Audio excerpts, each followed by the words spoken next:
Emergency ambulance is the patient breathing. They're the people we call for help when we need it most. One of my biggest fears was that I wouldn't be believed because of where I worked. It was the ambulance service and it was the man in charge.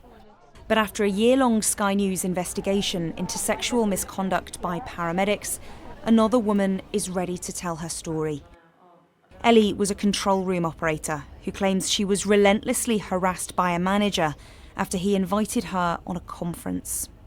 He sort of explained that he'd taken a liking to me, and then he reached out and touched my leg and I froze. To be honest, I was in my early 20s and I didn't quite know what his intention was. And then he slid his hand up the inside of my thigh, as far as my thigh could go. So I scooched back in my chair and said, "What are you doing?" And he was like, "Well, if you come, we'll share a room and it will be worth it. Your career will progress."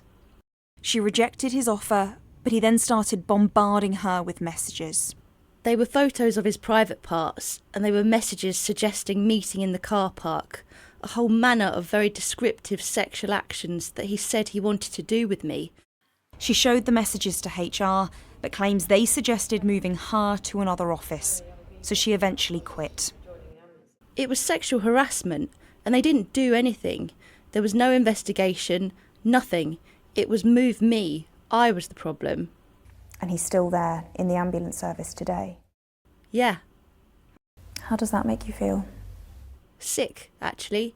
Really, really sick. But Ellie is one of countless women who've fallen victim to this darker side of the ambulance service. And now, for the first time all year, an ambulance chief executive has sat down for an interview with us. It's just not right.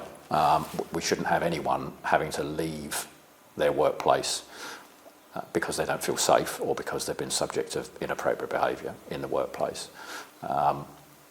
We've failed those individuals. He says tackling sexual harassment is a top priority.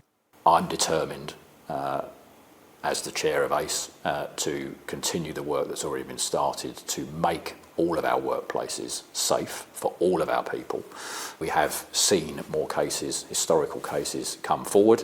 I expect we'll see a steady increase over the next year or so as a result of the work we're doing. You keep using the word historical, but I have to tell you that this is happening right now.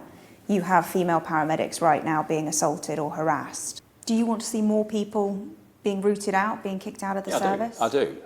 In the extreme cases where behaviour has been very poor, it's absolutely right that we do that, and we take swift, firm disciplinary action. But it's also important that we play the long game here, and we begin to tackle low-level misconduct or inappropriate behaviour early, rather than let it fester and get worse. Allegations against paramedics are referred to the HCPC, who regulate 15 different healthcare professions. Exclusive data shared with Sky News shows concerns were raised against fewer than 1% of all registrants last year. But while paramedics make up just 11% of the HCPC register, they represented 64% of all investigations into sexual harassment against colleagues. Concerningly, 1 in 5 of all sexual misconduct cases against paramedics involved patients or members of the public. There's a plethora of issues that need to be fixed in the NHS. But the central thing is all about leadership and the culture. If the culture permits sexually inappropriate behaviour, it will continue. And at the end of the day, this is all about patient safety. Patients need to know that when they go to see a practitioner, they can absolutely rely on them, giving the best care possible, with the best behaviour possible. They've created a sexual safety hub to support victims and witnesses of misconduct, but the HCPC have also been criticised for taking years to investigate claims. Even when a concern does reach you guys, it can take up to an average of around 160 weeks to get it completed. Is that good enough as far as you're concerned? Absolutely not, because we want it to be as fast as possible, but it has to be fair.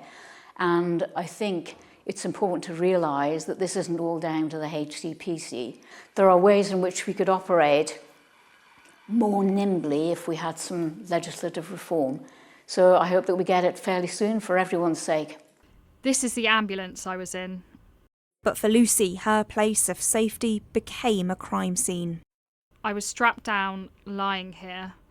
The paramedic was sat at the foot of the bed. And he sat there Yes, and sexually assaulted you? yes. Her drink had been spiked on a night out, but the paramedic who took her to hospital was seen by his colleague assaulting her. He put my legs up, so my knees were up, and put his hand inside my groin area, possibly touching my vagina. I don't recall any of it because I was unresponsive. And how difficult was it to be told those kind of details? Awful. You feel so violated and so vulnerable, and it was just a shock to think someone in that position would do that, when you think they're there to look after you. The paramedic denied it and was found not guilty at trial, but the HCPC have a lower standard of proof than the criminal courts and found against him, striking him off as a serious threat to patient safety. These cases are very rare, but whistleblowers from multiple ambulance trusts tell us that comments sexualising patients, even jokes about assaulting them, are common. They'd say things like, "Oh, she had nice tits," or "those were silicone." I've heard colleagues say, "Well, you know, I had a good feel." They called it a totally unnecessary breast examination, or tube. I first heard this term used in training school when a fellow student groped a female student's chest and said, "I've done a tube on you."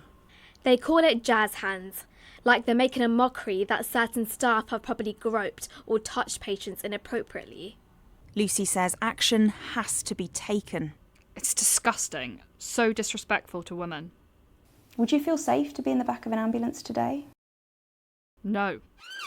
This service exists to save lives, but for those paramedics and patients who've suffered sexual abuse, harassment and cover-up, these sirens will never be a sound of safety, no matter how hard the leaders fight to fix this culture. Rachael Venables, Sky News.